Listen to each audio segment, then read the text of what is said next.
Incoming transmission from Podfleet Command on screen. Welcome to the 6th episode of Trek Geeks Picard Live. My name is Barry DeFord, and I will be your inner light of remembrance while we look back at what the episode 6 of Star Trek Picard titled The Impossible Box. If the internet drops, we do have my EBH, Dan Garcia, here to help. He is from Trek Geeks Game Night, so check him out there. And this broadcast is streaming live on YouTube and Facebook, and now also on TrekGeeks.com. Picard Live is proud to have Fansets as our presenting sponsor. Live TV, everyone. We'll have some more information about them later, including a special discount code just for viewers on this broadcast.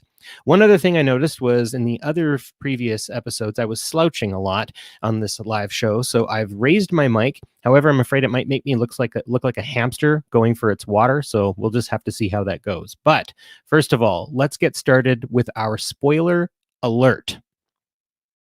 Spoiler alert. Spoiler alert. This talk about specific character developments and plot points in episode 6 of Star Trek Picard. So there will be spoilers. If you have not seen The Impossible Box, please stop now so that you don't have anything ruined for you. So I think let's start. We will reorient ourselves to meet the man we haven't met in over 20 years in our first segment, known as the Picard Maneuver. So on the Picard Maneuver, there are brand new things that happen every single episode. And just like Picard would get out of his captain's chair and straighten things out, we're going to straighten out this episode a little bit with just some pieces and points that will give us a good sort of idea of what exactly went down. Definitely not the same level of violence this time around, though Elnor definitely gets his ninja nun on quite nicely. So dreams and flashbacks are the first piece that figure very heavily in this episode. Of course, it makes you wonder if androids do truly dream of electric sheep.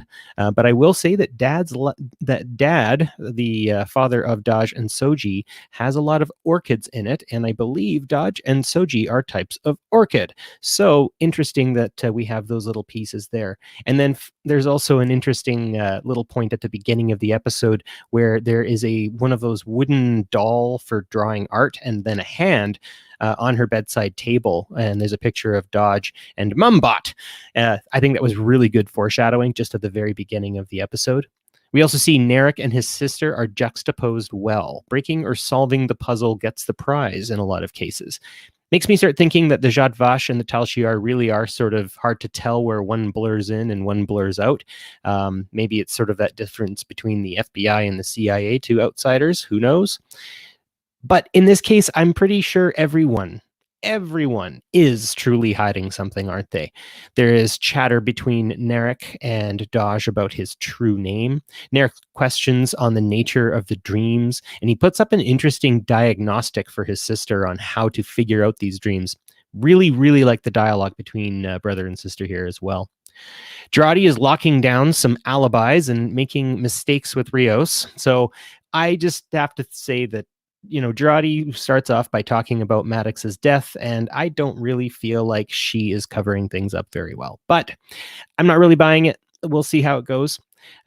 Rios is something of a sexy soccer guy, and he ends up getting quite frisky with the remorseful Jurati. I guess they signaled that maybe a little bit earlier on that they would be a romantic interest. I'm not sure how he's going to feel when eventually I'm sure Jurati is going to be seen for what she's actually doing. And I mean, in this case, I think the Doctor is self-destructing in a lot of ways. She is beset by grief, and it's really hard to say who exactly or how exactly one's going to act. It's interesting, though, how she describes space, much more how she would maybe describe herself. And Rios likes space, so I guess she's ideal. Is Rios a hologram? I'm just having a real hard time with that, but we'll keep going. Soji is basically Narek's puzzle in this episode, and I do like that connection that they make. He does a fine job of it. He likes puzzles, and it seems to want them around all of the time. He almost sort of seems to have a bit of a reverence for them. It says something interesting that we will touch on with our guest tonight as well. Using absolute candor gets them on the cube. More puzzles abound there, of course. The artifact is in and of itself sort of a puzzle. Picard's method is a bit of a softer approach than Narek's, but not for nefarious reasons. We also get to see Rios and Raffi, a lot of regret and remorse happening there. The pain that Raffi feels over her son is exceptionally saddening. And the fact that she's holding on it's tough. It hits close to home, and it's very well acted. I do have to say that there's an interesting point where Rios says something when he takes her bottle away. He says, "No one gets all of it right, Raph." And that's something that I need to remind myself a lot of the times. Hugh and Picard are undoing assimilation together, and I think that's pretty great. I'm extremely they added the parts that explain to people Trek, new to Trek. So all of our new Trek watchers, maybe there are some watching this episode or listening to the podcast later. Welcome to Trek. And Picard really doesn't like the Borg, and I'm glad they told you why. It's handled really well, especially the superimposition of his face on Locutus's face. That was something else. We also see the Reclamation Project appears to be something of an independent thing via treaty. Narek cracks his Soji puzzle, and he cracks his puzzle and Soji activates. I guess in both cases that works. There's a lot of connection to human cultures and the interpretation of dreams. I would be interested to know which particular cultures inspired the sort of the Romulan mirror, not mirror, but the Romulan walkway that's made of wood that they can sort of look into their dreams. It does sort of remind me of different meditative techniques that one can take to just sort of get into a mindset where you can maybe even lucid dream. And please, my friends, choose to live. That's my horrible, horrible Aussie accent. Of course, we had an actual Australian, Jamie McGregor, last week, and wonderful that he came and gave us what an Australian actually sounds like, not me. It's a great ending and a cliffhanger. I'm still not sure where to place Hugh, though I feel he was genuinely happy to see Picard. They both see one another as friendly faces. And I think Elnor shares an innocence that Hugh had many years ago. Look at all those wonderful and beautiful comments. There's Jamie giving me a sad face. Yes, just for everyone else, a quick Australian thing. And we'll actually have, I'm going to introduce my guest in a second as well, and I can have him give it a shot for you all. But there is a way to sound like an Australian and not use an Australian accent. But that's aside the point. I think it's time we move over to No Pips, No Problem. And we will introduce our guest, have a look at all of the things you guys were having to say while I was nattering off all my points. But I think it's time to invite a friendly face. He is from the YouTube channel Kurtratz Productions, and he is the co-host on Trek FM's Literary Treks. The latest episode of Literary Treks has Dayton Ward on to talk about his new book, Kirk Fu, and that's pretty awesome. So joining me is Mr. Dan Gunther. How you doing, Dan? Hey, Barry. Happy to be here. Really great. excited you asked me to come on the show. Yeah, no, it's awesome. And again, the entertaining part is Dan and I live down the street from each other, so that's pretty fun too. So Dan, do you want to sound like an Australian? Oh, man. Okay. All right. Just say with no accent whatsoever, rise up lights. A little bit fast, like lights, like to rise up lights. Just rise up lights. Just say it a little bit faster. Rise up lights. You just said razor blades in an Australian accent. I like that. I like that. Not quite as cool as please, my friends, choose to live. But okay, you said that way better than I did. Yeah. Okay. I had an Australian friend for many years, and he coached me really well. I found the keyword was petrol. I had to learn how to say that, and then I had it. Okay. Well, we have an Australian watching, so I hope he liked it. And if he didn't, yeah, then, I can't pass. But yeah. Oh yeah, you got an applause. So I'm out of the running. Well, anyways, I'm thinking we hit no pips, no problem. You've seen the pieces of all of this, and I want to start with the humanity. John DeLarco, I love him. I don't know about you. Absolutely. I have followed him on Twitter for years, long before we knew he was coming back as Hugh. So great guy. Oh, yeah. Everyone I know is talking about him and stuff like that. And I know it's nostalgia. I know it's that whole yada, yada, yada, right? But when Picard says, I'll take a friendly face, and they just hug each other, I'm just like, Me too. And you're a Oh. friendly face, and it's wonderful to see you too. Well, thank you. Yeah, no, that moment got me right in the feels as well, to use a overused cliche. But yeah, no, it was. I had you seen on Twitter the kind of story behind that hug at all? Yeah, there's something. It wasn't written in at all, but Yeah. John was like, I think we're gonna have to hug. And yeah, he said he hasn't seen his father. His father passed away 17 years ago, and he was imagining what it would be like to greet his father, and that was kind of where that moment came from, which was just wow. That that hits me right in the Raffi feels. I mean, we're going to talk about her later because speaking Mhm. of not seeing one's children or parents for an extreme period, I can't think of that.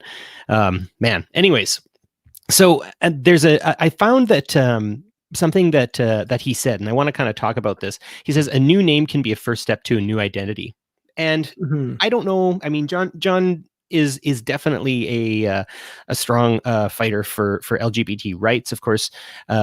And he is definitely not trans himself, but it does strike me as almost a comment on trans rights, or XBs. There's kind of like a non-binary feel to that. Mhm. And I mean, again, this is coming from like a sit-het dude who just is kind of looking at all of this and trying to be as supportive and whatnot as possible. But it's I don't know. There's something about the deserving of dignity that everyone can be afforded, right? Absolutely. Yeah. I mean, all the kind of in between places, right? Where we have all these very clear delineated columns and boxes we've put people into. And when people don't fit in that exact column, taking ownership of that and giving themselves a new name and claiming that identity. I feel that really strongly. And I have to admit, again, just not coming from that perspective, it hadn't occurred to me watching the episode, but in retrospect, it fits perfectly. Absolutely. Yeah. And I also kind of like in this episode, I don't know if you noticed that now that Picard's pips are off, the tables have sort of turned. Hugh seems to be more supportive of Picard, right? Like the whole thing is Picard is kind of on the back heel the entire time walking on the artifact. I mean, obviously, the last time he was on a cube, things weren't going very well, and the last time he directly encountered the Borg in most people's Trek experience, just watching the movies and the TV show was in First Contact, and I mean, he lost a lot of crew and almost lost his future in general. So I don't know. I really liked how Hughes sort of guided him through, kind of like the former student meeting the master again. Definitely. And I mean, I think it can't really be overstated how different a place Picard is in. And I mean, that's the whole section of your show is dedicated to that. The fact that he's been on his vineyard isolated alone for 14 years, I think we sometimes kind of forget that. And he has not been that strong presence on the bridge of a starship since then. This is a lot to have happen to someone who is very much out of step with that life at the moment. So Yeah. to see that turn around and finally a friendly face. I mean, we had Zani and the Koat Milat, but for the most part, the people he's been encountering have been, not on the side of the angels, as the hologram would say. So, it's good to see finally another friendly face. Yeah, no, absolutely. And just kind of keeping on well, not really keeping on friendly faces in this sense, but just in terms of what Picard has faced, I do think of Picard sort of as the puzzle master, and I think that's something. You're talking a bit about how things kind of connect and stuff. There's a bit of a juxtaposition in Narek and Picard's handling. I find Picard solves puzzles through trust and teamwork, and then Narek has to sort of he ends up having to do it alone, and therefore must shoulder these repercussions a lot better. And I mean, I kind of also think that Picard tried to shoulder the Romulan evacuation alone afterward, and look where it got him too. Right? There is something a bit about, and I don't want to sound like a garbage pail kid or something like that, but like working together means we'll always do better or something like that. I don't know what your thoughts are on Picard sort of being sort of a puzzle master himself. Definitely. And that's who Picard has always been. I mean, back in the early days of Kirk versus Picard, Kirk was the cowboy who kind of took charge, and the crew followed behind him. But Picard was always that one who on the bridge asked for suggestions. And it was actually a couple episodes ago where they're trying to get down to the planet Vashti. And it's one of my favorite moments. It's very small, but he looks at the screen, looks at the people on the bridge, and says, "Suggestions." Right? And I was just like, I flashed back to decompress the main shuttle bay, the explosive. Anyway, but but it's great to see. Picard uses the resources and the people around him to solve those problems in a way that a lot of other people wouldn't. Even a lot of other Starfleet people wouldn't. No, absolutely not. And I think that's the best part, right? I mean, Janeway's approach would be completely different from Picard's, juxtaposed to Burnham or Cisco or anyone else, right? I mean, each captain, each crew member is going to have a different approach. And Picard is definitely the parts of him that are kind of immutable have remained, and the parts of him that are definitely changeable, and you can see that change in a character, definitely are quite there. Like, he's a lot more patient with children, that's for darn sure. If he's willing to take kind of Elnor on as something of a surrogate for a period of time. Obviously, since Disaster, things have changed quite nicely. Definitely. But the other thing I wanted to, I've opened a thing instead of opening the right thing. There we go. Just a minute. Trying to quit Skype right now. It opened instead of the thing I wanted to open. There we are. Hate when that happens. Live television, folks. I want to talk to you a little bit about the Hegelian dialectic. Are you familiar with Hegel? I did a quick Google when I was looking at your notes to kind of refresh my memory. I had heard of it, but it is not something I'm schooled in for sure. That's fine. That's fine. So I'm also a social studies teacher, and so I have a bit of time to look at sort of different ways of understanding sort of human behavior and the way we look at truth and everything. And so basically, I'm going to throw this at you. You're going to get to talk about it. We're going to look at comments from everyone. And if anyone wants to jump in on the Hegelian dialectic too, please, by all means. So Maddox made Dodge and Soji to find the truth about the band, right? I guess Girardi knew that in some way. But the answer isn't what we want necessarily, right? As she sort of says to Maddox as she's killing him, right? You don't want, if you knew what I knew. And yes, Girardi, why send Soji to the artifact? Is there some kind of Borg connection? There must be somehow, and I'm interested to find that out. But speaking of dreaming and stuff, in terms of Soji specifically, she has an autoheuristic, and Narek says that, and it's bumping up against the contradiction of her actual artificial nature. That is Hegelian. Narek explains the thesis, antithesis, and synthesis of what Hegel says. Basically, that there's an idea, there's a counter idea, and then together they kind of cram and they synthesize into something.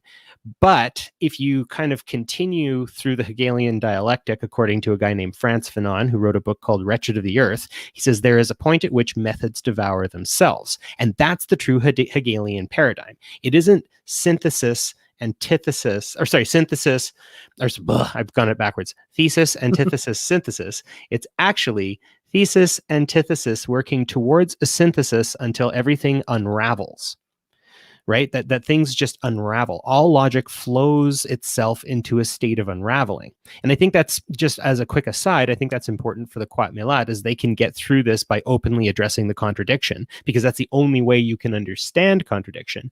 And so Soji is having these dreams, and she is trying to synthesize something that is a thesis and an antithesis, right? I am a person, I am not a person, kind of thing. And that autoheuristic bumping up against the contradiction of her artificial nature is actually the Hegelian dialectic moving through. And what Narek does is, all he does is just push her a little bit further into the contradiction, and she unravels. What do you think? Absolutely. Yeah. I mean, applying the philosophical part of it to that, it's kind of very similar to a discussion that we had about her. And it was, Narek is basically like, he's just giving her a little bit, and her brain is devouring that and trying to work it in, and it devours itself. Exactly. And it's an Ouroboros just Yeah. devouring itself basically, in the end. And it's incredible. Like I don't know how to put this, because I've been enjoying generally the series up to this point, but this episode was really the first time that I was really engaged with what was happening with Narek and Soji. Up to now, I was kind of like, eh. But this episode, like that interplay and that back and forth, and him just kind of luring her into his web, just bit by bit, giving her a little bit, and it was incredibly well done. And he's also, though, kind of playing the victim. I think he's sort of Mhm. toying with his sister a bit too. I think Yes, I he's think got so. her number as well, which makes him even eviler in a lot of cases. And again, I mean, I don't know if they actually did think about, like, let's add the Hegelian dialectic to this. But I mean, it's an aspect of human nature. So I'm going to start popping up some comments, and we can kind of go from there. For sure. Yeah. So, first of all, punk rock zoologist, I haven't seen you before, at least with that avatar. So welcome to the show. And that's what I watch Star Trek for, is what punk rock zoologist is. I love getting philosophical, and yeah, same here. And to watch more philosophical stuff, you can check out Paula Trek's, the other show on the Trek Geeks network that I'm on, where we pontificate with my dear friend Shashank Avaru. And actually, we've gone on literary treks a few times too. And I remember all you said was, these guys came to talk. Yeah, no, that was great. Great discussion. So yeah, I'm going to zoom up to the top here, and I'm going to pop down here and just see if there's a bunch of people talking. It says, Legacy Trek, nice to see y'all. Elnor wasn't buying what Ayuati was selling regarding Maddox. No, absolutely not. Brian Yates comes on. That makes two characters self-destructing. The emergency psych hologram would be kept busy. Absolutely. Mm-hmm. For sure. Becky is back. Nice to see you. I hated how Soji and Dodge have been treated. Love the scenes between Picard and Hugh. You know, I would agree with that Soji and Dodge have not been treated very well. I would also argue Raffi hasn't been treated very well, but I feel like fortunes are going to change. What do you think, Dan?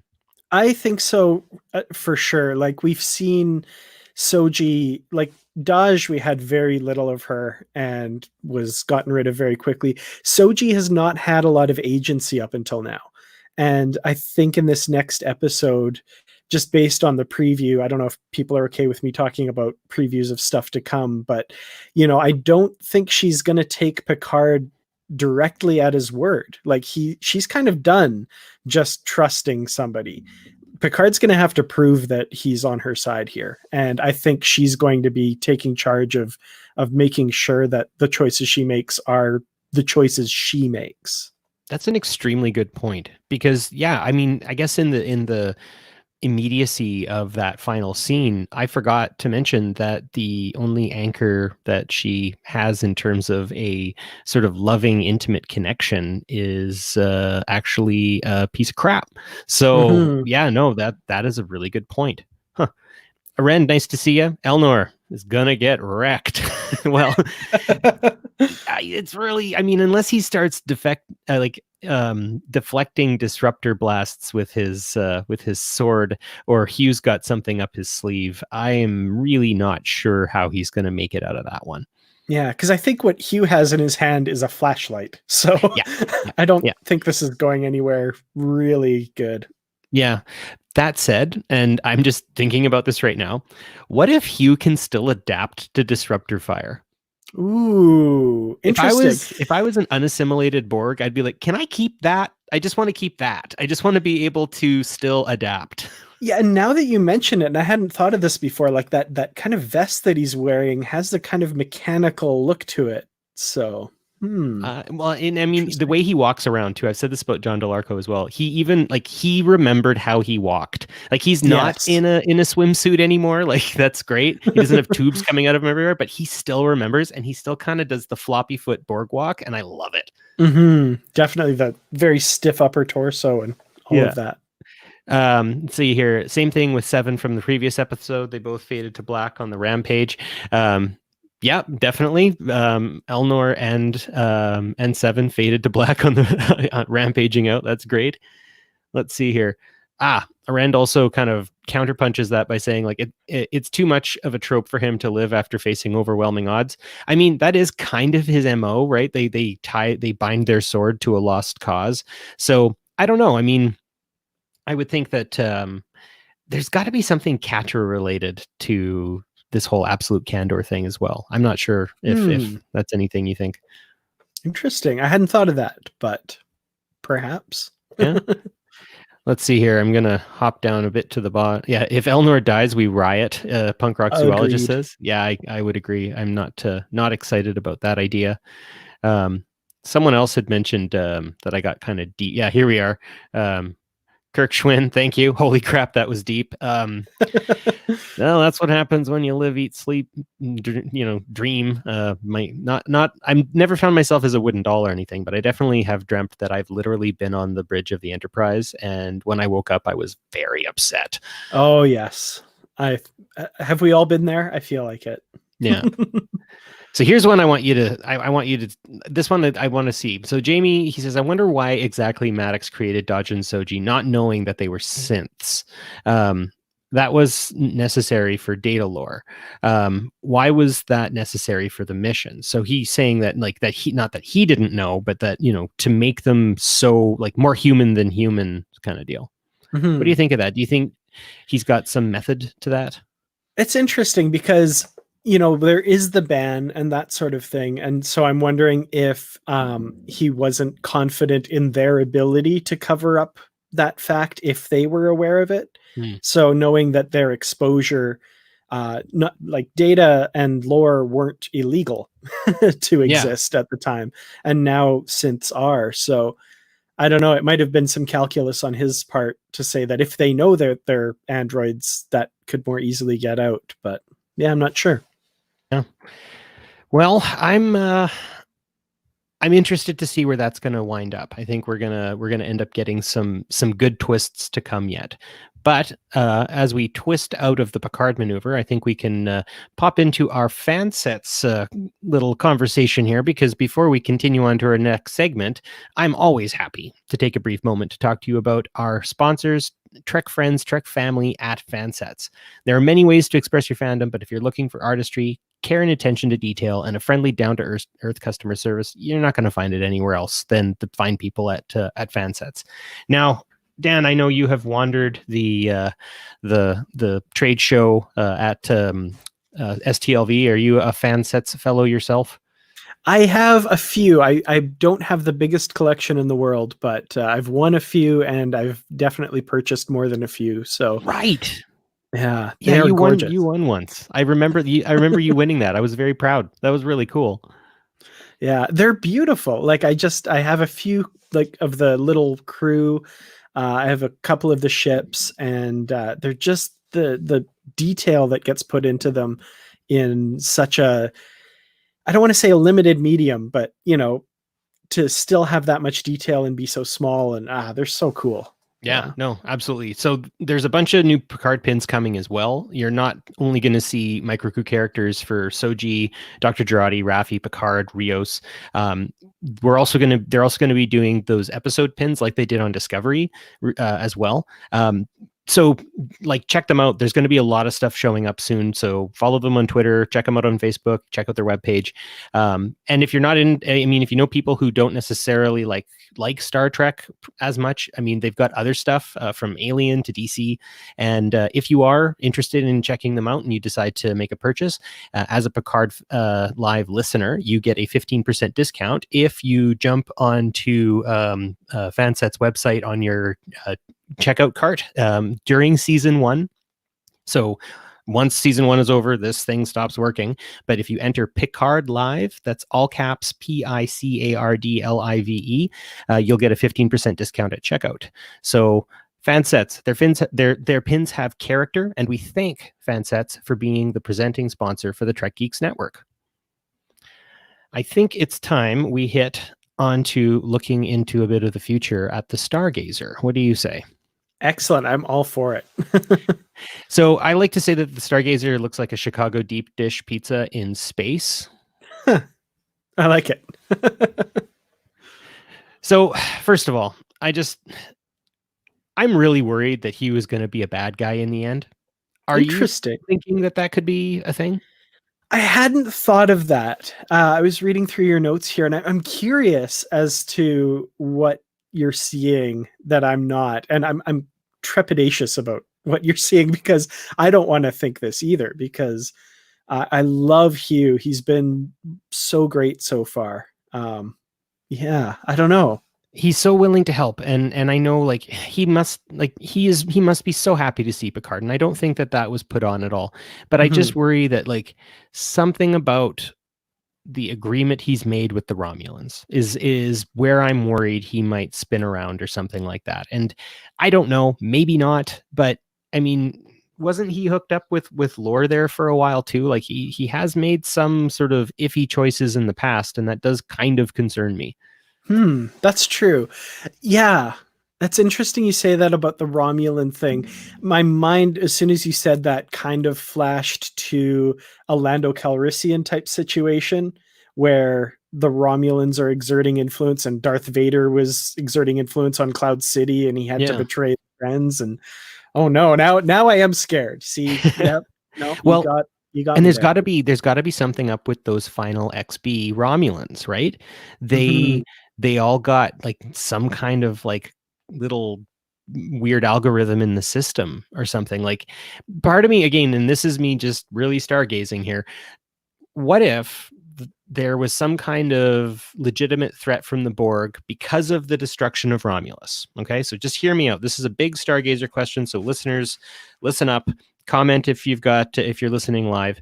What if, in some way, shape, or form, the Romulans realized that they now faced an existential threat from the Borg? They're the closest to the Borg if you look at the galactic geography of things, right? They just lost their capital. They're spinning into disarray. What a perfect time to be assimilated, right? I mean, they could hold off the Borg, I'm sure, over a long period of time. So what if they came up with an algorithm to destroy the Borg like the Federation did 30 years ago, and the only way they could do it is by possibly just getting assimilated, right? Sort of like kamikaze-ish kind of style. I don't know. What do you think? Well, there is something to do with that. The Romulan chip, was it the Shaynor? Yes. And like something happened when they assimilated that chip that has led to what's happening on the cube now. So there's definitely a big question mark as far as Romulans and Borg and where the two of them meet here. So yeah, I don't know. It's kind of funny because of all the things in the show, that's kind of one thing that I haven't speculated a lot on because for me, it's just such a big question mark now. But that's an interesting thought and definitely something Trek has played with before. So I could see them going that route. Yeah. So I'm just going to get some comments off this because we ended up talking for a while, and I want to kind of strike while the iron's hot. Jackie Hackney, nice to see you, says if he, as in Hugh, is a bad guy in the end, then it will only be towards those trying to hurt Picard. I definitely Kirk Schwinn, bad Hugh, no way. So that's a thing. Phil, nice to see you. I don't know if you mean my mug is in my face or my mug is in my teacup. I'm guessing it's probably the latter. I drink a Trek Geeks logoed mug, and Phil Huffman just brought that up, so that's funny. Punk rock zoologist, which is now my favorite avatar name, says, "Yeah, we just called the." Oh, wait, that's not it. We just called the cabot a cookie with nacelles on the edge. So yeah, deep dish pizza. Okay. You said something else, punk rock zoologist. Here we are. I think because we already have Girardi as a sort of double agent, I don't think we'll see that with Hugh. I desperately hope you're correct. That's where I'm leaning to, I think. Yeah, fair enough. Oh, yeah, Jamie McGregor, where does the destroyer fit into my narrative? Well, I mean, if that is the case, maybe to some degree that algorithm has, that is the algorithm that ruins, or those Romulans who ruined the Borg cube must have some insight into synthetic life that maybe Maddox was trying to get Soji to figure out. Perhaps, I'm not sure. That was a quick one, but yes. Becky says, okay, I'm thinking of the novel The Return, where Romulans and Borg revive Kirk, written by Kirk. What an interesting way to get the Shatner in there. That would be great. Bill Shatner, if you're listening, Are you secretly behind the whole thing?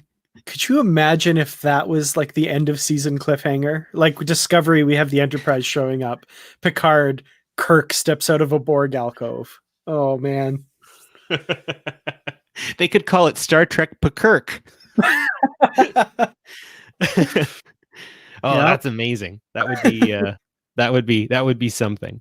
Well, I think let's talk a bit about Raffi. Must Raffi suffer? Is my big question. I'm really hoping she catches a break. I feel like she's getting more flack coming back than Picard did, and also I feel the same about the boat when both were sort of ousted and went into their pseudo voluntary exile. I just see Raffi as this tortured soul with so much talent and ability, and her inability to actualize, right? I mean, if you really think, if we want to go back into the Hegelian dialectic, she is kind of beset by her contradictions, right? She's high achieving but struggles with these addictions and social emotional challenges, the loss of her husband, the loss, the estrangement from her son, the fact she's never going to meet her grandchild, this sort of lost cause mission she's going on with a person who I think was kind of a jerk to her for a very long time. She is holding out hope for a lot of things. And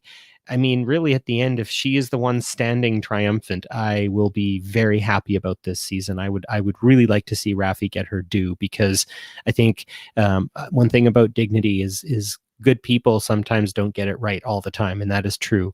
But there are certain levels to that.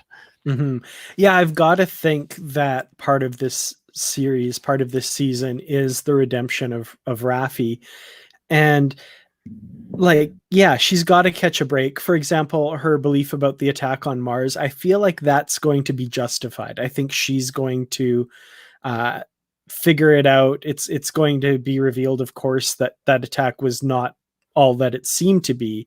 I think that's probably pretty obvious. What exactly it was, we still don't quite know yet. But I also think that's not going to be the be all and end all of solving her issues. I think part of me goes back to when Seven of Nine said to Picard, you're out here saving the galaxy. And he says, I'm saving somebody. There might be a bit of the saving the galaxy in there as well. I think what Picard's doing now is going to have a big repercussions, and it's going to be a big galaxy changing thing. And Raffi's going to be a big part of that. So I think she's going to get some accolades for that, and some I'm trying to think of the word. I can't think of it, but Vindication. Vindication. That is right? Exactly the word. Yeah. She's going to come out on top of that. She's going to be vindicated, at least somewhat, and that will help her on her personal journey. Because this last episode especially was so difficult to watch, with her backsliding into substance abuse and what she's personally had to give up to in the service of Picard's mission. Like, Picard is someone who uses the resources around him, and in this case, it's costing Raffi a lot more than it's costing Picard, which is heartbreaking to see. And I think there's going to be some kind of a reckoning there between Raffi and Picard for what he has cost her.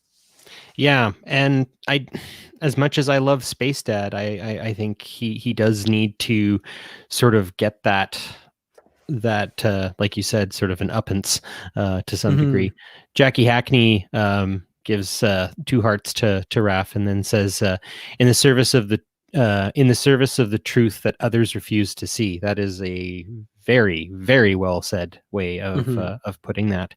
So the other we've cut through a lot of this actually faster than I would have thought of, and there was something I wanted to just quickly bring up, and we'll just keep this in the Stargazer. It's not on our list here, but something else that makes me think about Picard. And a lot of people got upset with Picard in the movie versus Picard in the TV show, where he wasn't quite as phased by the Borg. And I mean, obviously we can thank episodic television for the fact that, you have to be able to watch, Measure of a Man, and then, if you really had to, Aquiel or something, and still be able to recognize the characters and their positions and relationships to one another, right? Like nothing of huge note changes. Whereas nowadays things, I mean, you miss an episode and good luck, kind of thing. Thank goodness it's all streaming. But to kind of put the point on it, he mentions that the Borg don't grow, they metastasize or something along those lines. He mentions this idea that they're basically like a cancer, and a lot of people have said, like his whole "I will make them," like that kind of thing, that he is so angry now. The way trauma works. And I mean, I'm not trying to justify any kind of retcon necessarily. I'm just sort of thinking of this, trying to be as logical and full of as much absolute candor as possible. Trauma works in a weird way. And sometimes you can be okay with something after it's happened and then be really not okay with it later. Like, I've gone through several instances in my life where I just can't get into a pool. I almost drowned once, and there are times when it ain't gonna happen.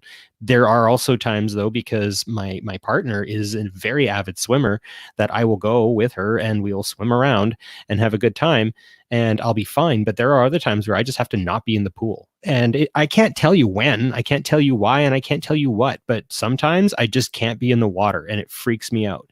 And so in that respect, also with age, I think it kind of gets worse too. And I don't want to talk about myself aging, but definitely I have found swimming to be more difficult, especially in open water, than I ever have in the past. Yeah. And I mean, this kind of goes back to as well, I think what we were saying about Picard before is, like, in First Contact, he had been on the bridge of a starship and had been in that role and that steady rock for his crew for a long time and was in the thick of it. And in that movie, he still broke down when it came to the Borg.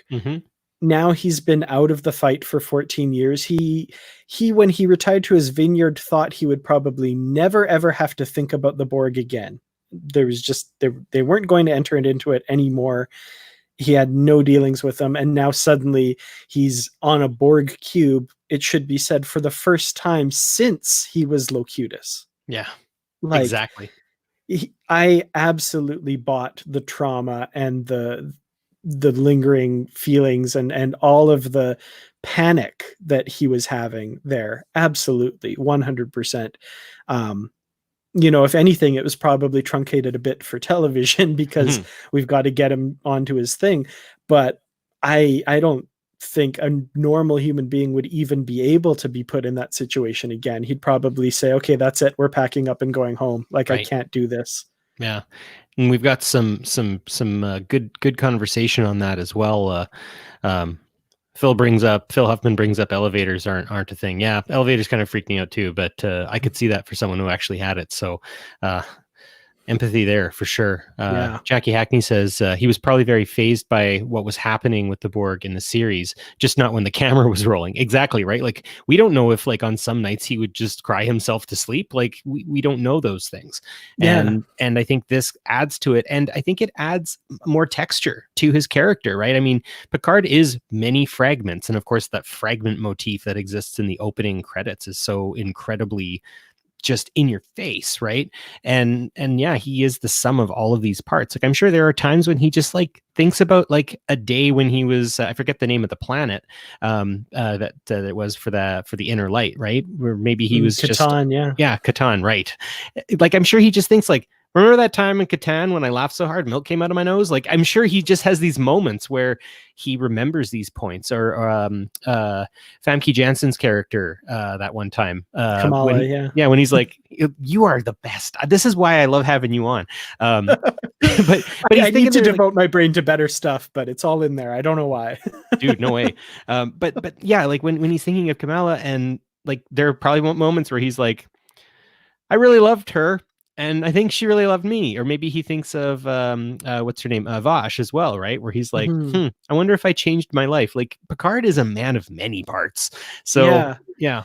I kind of love, on the part of fandom, and I'm guilty of this sometimes too, but, an episode of Star Trek: The Next Generation could take place over the course of 3-4 weeks, say, or a week or a day or whatever.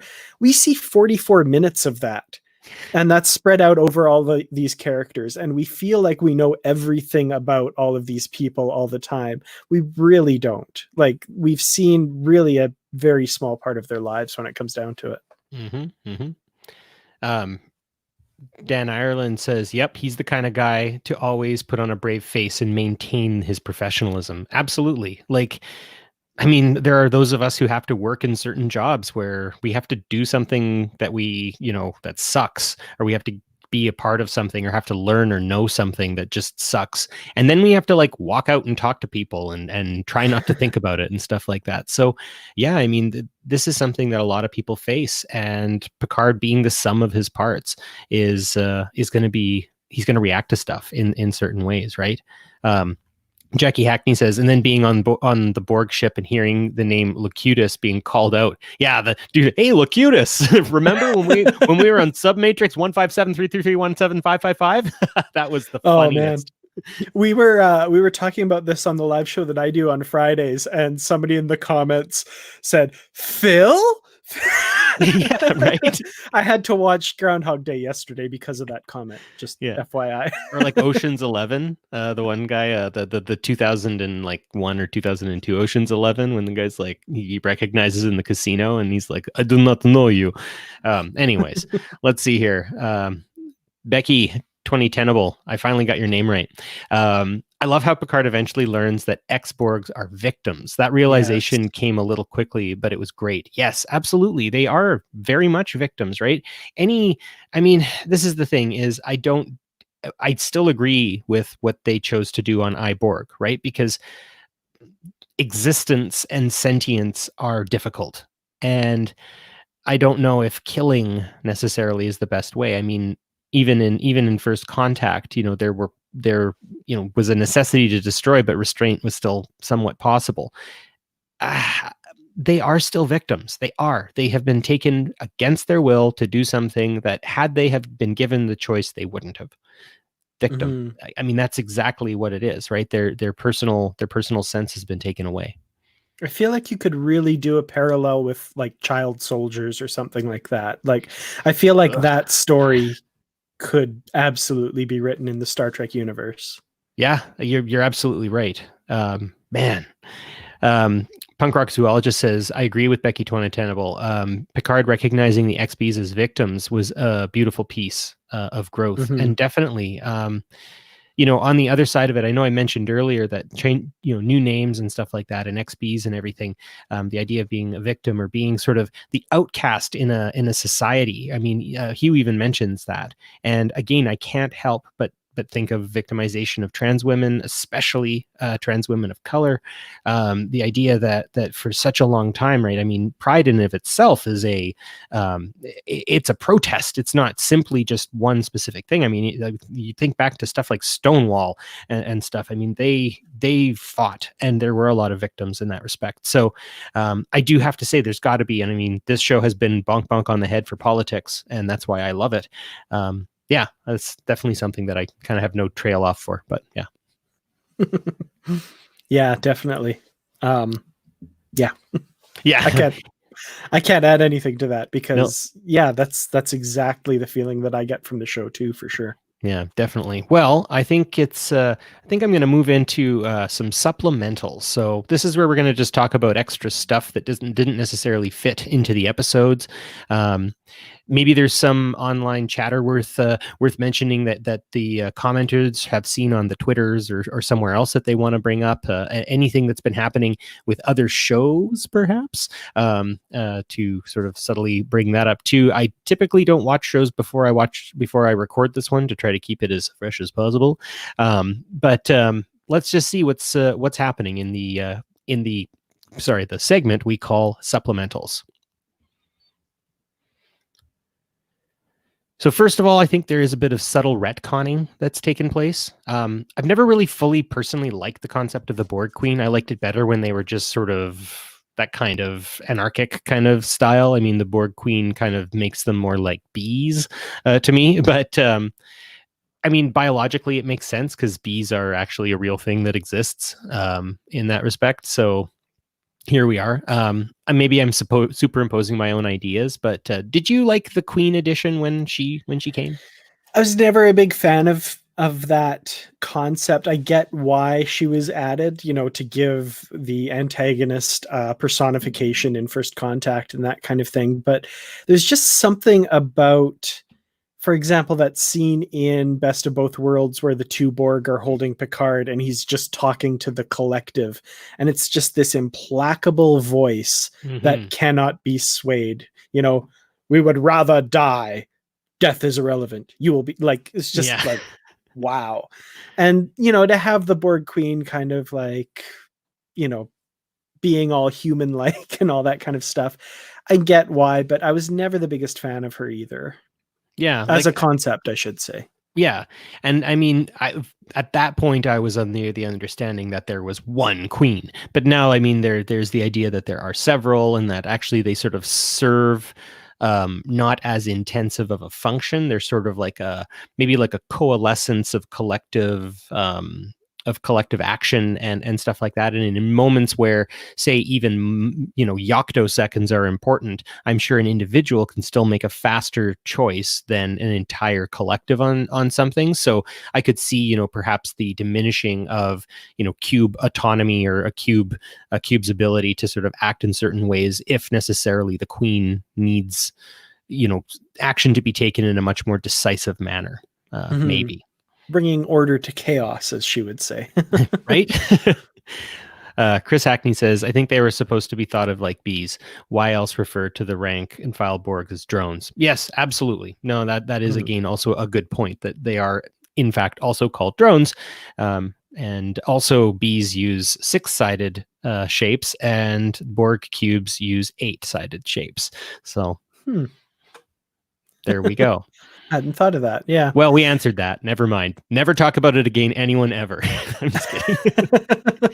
Yeah, and I mean, there's all that language like the hive mind and that kind of thing. So I could see how it could very quickly and easily conform to that concept a bit. So makes sense. Becky Twin Tenable says maybe the Borg structure evolved to be more perfect. Yeah, maybe when Picard was put up in or not Best of Both Worlds, in All Good Things, they didn't need a queen yet, and then they sort of changed that later. I mean, that's the other thing, is we have to understand that just like Star Trek and the Federation and everything else, the Borg aren't static. In fact, I would say they are probably the most dynamic races, you know, possible. I mean, Hugh even mentions that a species assimilation. He says, "Oh yeah, you weren't here for this," kind of thing, and he says, "Yeah, we did this with species so and so." And one of the greatest deep cut Voyager references. Yeah, ever. yeah. I can't say I even caught that reference until I looked at the fun facts about the episode. So, so this question I have here in my supplemental number 2 is, are the comics needed? And I'm asking this not to pick a fight with my brother Shashank, but I worry sometimes that different elements of shows like this, especially when they are cramming so much content into an episode. I mean, that episode, just this last one, and then of course Stardust City Rag. I mean, it takes a long time to cut through all of the pieces, and I worry sometimes they work more kind of like a mop, to kind of catch up and sort of tie in. And just sort of use time and energy to kind of get people to understand the story a little bit more, but not everyone engages with it. So you end up with these kind of almost like strata of knowledge. And I also, I mean, I love the comics and I read them, and there's a whole bunch right there. And you know, like, of course they're needed. I use them and read them all of the time, and I love them to death. But I wonder sometimes if maybe we could just have more episodes of Picard. Yeah, I mean, I have a bit of a unique perspective on this, I guess, as one of the co-hosts of Literary Treks, and we talk about the books and comics. I've never ever felt that any of the comics or books were necessary reading or required reading to enjoy the show. I do find that they add a little bit of flavor usually, or you know, can help understand something a little better. But even when it gets to that point, that's a little bit too much. Mm-hmm. I will say the recent tie-in novel, The Last Best Hope by Una McCormick, is as close as Star Trek has ever come to a novel being required reading for a show. I'm not saying it is. You can absolutely enjoy Star Trek Picard without it. However, man, there is a lot in that book. And I kind of do wish it was just 3 or 4 more episodes of Picard, as much as I love that book. And by the way, yesterday we talked to Una McCormick and recorded our interview for Literary Treks, which is coming out March 15th, so a little ways down the road. But yeah, we talked about a lot, and this idea came up in that discussion a little bit as well. Yeah, and I mean, come on, like, yes, of course, I love it. I was actually just at the local used bookstore the other day, and I was sending texts, I think, to Dan about all of the Star Trek books I found, and the fact that I don't have that kind of money, so it was just nice to get to see it. So yeah, and I mean, Una, is it Una or Una? I forget. Una. Yeah. Una McCormick. Yeah, again, very, very sharp prose. And just gets Picard's like tone, like his tone comes out, like you can hear Surpat saying what he's saying in those moments. So definitely. And Punk Rock Zoologist says anything by Una McCormick should just be required reading anyway. Yeah, I would agree with that. Here. Becky 20 Tenable says I listen to reviews just to get the idea about the comics. I look forward to reading the Last Best Hope, and I agree. Yeah, it's pretty great. So the last piece of the supplementals that I want to kind of go through here is my little bit of fan service to John DeLarco. Guy's had a dynamic career, right? And you said you followed him since the beginning. So like, yeah, definitely. Like I remember him in his part in Boy Meets World, sort of briefly. He's been in Nip Tuck, The Closer. He's been in video games, Star Trek video games, and it's laced through so many different kind of genres, right? And it's funny because his acting is an art of camouflage in a lot of cases, right? Like you wouldn't necessarily know him to see him, because when we see John DeLarco, he's got a bunch of crap on his face and we can't tell exactly what he looks like. So I've heard many Star Trek fans be like, man, like what happened to him? His hue was amazing. And I'm like, check his IMDb. The guy is a workhorse. And I think I might have a bit of a crush on him, like just tiny bit, because he is just like, his manner in interviews, his activist nature, his commitment to self-care and self-improvement. Yeah, I mean, he's pretty great. And I mean, I love Jerry Ryan on the last episode. Absolutely, totally wonderful. But every time John DeLarco comes on, I definitely lean in a little bit, because his art, his subtlety is wonderful. Definitely. I actually wrote in the notes regarding your crush on him. You're cool. I'm not the only one. I have long admired just, not even realizing other shows he's been on or anything like that. Just his personality on Twitter and the stuff he cares about and the stuff he invests his time and energy into. I really admire it. And it's so funny because my fiance and I have been watching Boy Meets World lately. And I saw this in the notes and I went, what? And looked in IMDb, and he played a character that we watched in an episode like 5 days ago. So probably like just before this last episode of Picard, and my brain did not connect them. And then of course I'm like, of course he was. Why didn't I see that? Yeah, he's amazing. That was it's almost tragically that when you do something right, no one knows you've done anything at all, in that kind of sense, right? Like he hasn't had a lot of title parts, and because of that, he is supporting other people, and damn does he support. Like he's a just for talent and everything like that. I'm not usually one to kind of wax lyrical about actors necessarily all the time, but maybe I am. Who knows? Maybe I'm actually, people will jump on and fact check me on that one. But I'm so happy to have him back. I think it was an extremely good point to just touch on really quick, because they'd made a really good choice getting him on this show. So I think that is great. Let's see here. It would be amazing to see Hugh and 7 of 9 in a scene. Becky 20 Tenable says definitely. Yeah.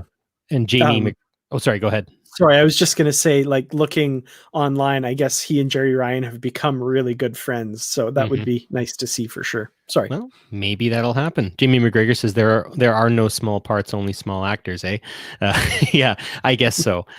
Jackie Hackney says, I would love if Hugh would be part of the crew. I agree.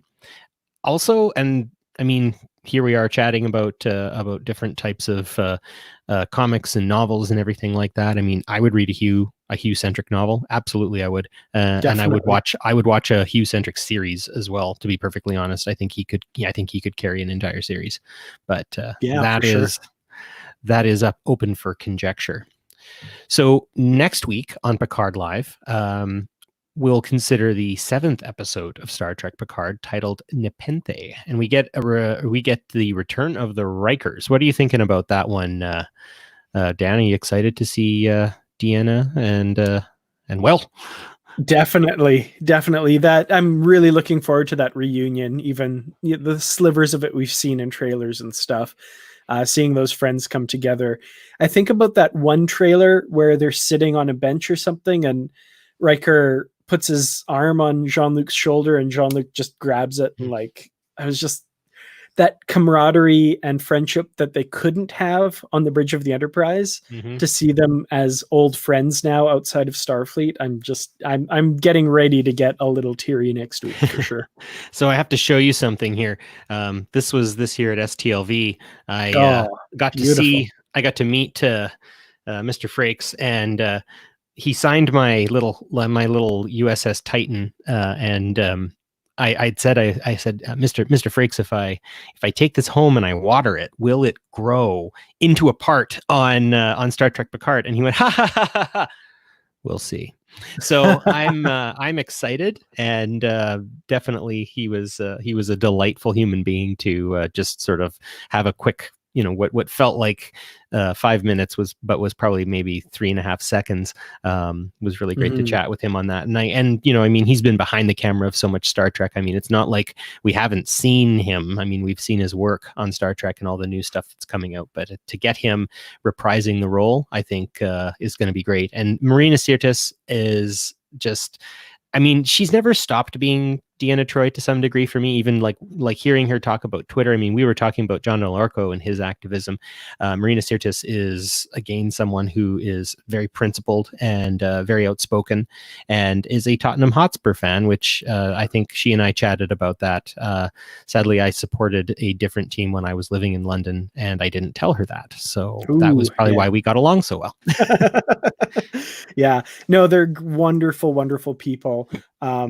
Jonathan Frakes is just as tall in person as you imagine he would be. He's just an incredible presence. And Marina Sirtis, I actually recently saw, I think it was at the Calgary Expo or the Edmonton Expo last year. I can't remember which, but just incredible on stage and full of amazing stories about what it's like to work on Star Trek. And now she's going to have more, which is really cool. Absolutely. Just going to jump through a few pieces here. Dan Ireland, Picard and Riker reunion is going to be full of feels. Yes. Yeah, no, that's going to be a big thing. And then Punk Rock Zoologist says, I want to see a Fenris Rangers series led by 7 of 9 in an all-woman cast like Birds of Prey in space. I'd be down for that. I would be also down for that. And, throw Hugh on as kind of like a adjunct character who comes in and out and does stuff. Yeah, I think CBS, if you're listening, we have some pitches, and it's solid gold on this comment channel. Well, as I usually do, I keep it to about an hour. So we're going to be finishing off the episode. Dan, it was fantastic having you on. Just once again, can you tell people where they can find you? Yeah, for sure. So my main YouTube channel is youtube.com/Kurtratz Productions. I do videos about Star Trek. We also do a live Picard recap show on Fridays, 6 p.m. Pacific, 9 p.m. Eastern. Barry, you are very welcome to come on if you ever want to do that. I guess we only have 4 left. That's scary. I know. Well, this weekend is Teachers Convention, so this coming weekend is Teachers Convention, so we can probably make it work. Excellent. That would be cool. And then, of course, Literary Treks, Star Trek Books and Comics podcast on the Trek FM network. Just search Literary Treks, you'll find us. And if you're a lover of the books and comics, we'd love to have you listen.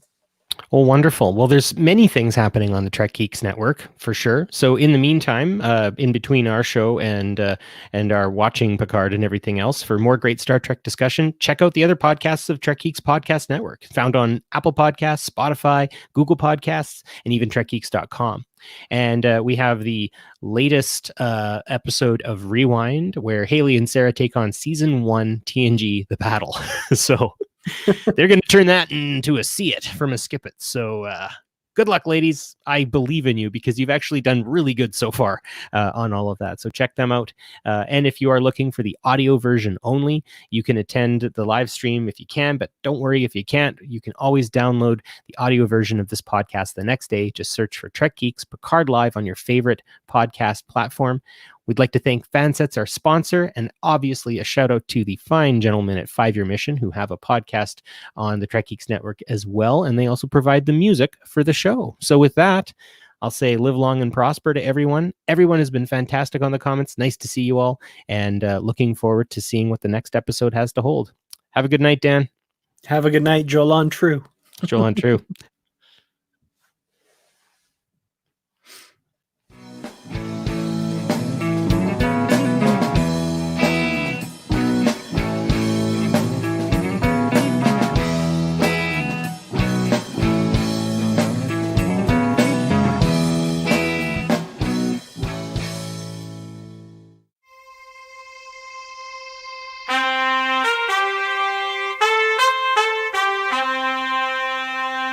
Coconut.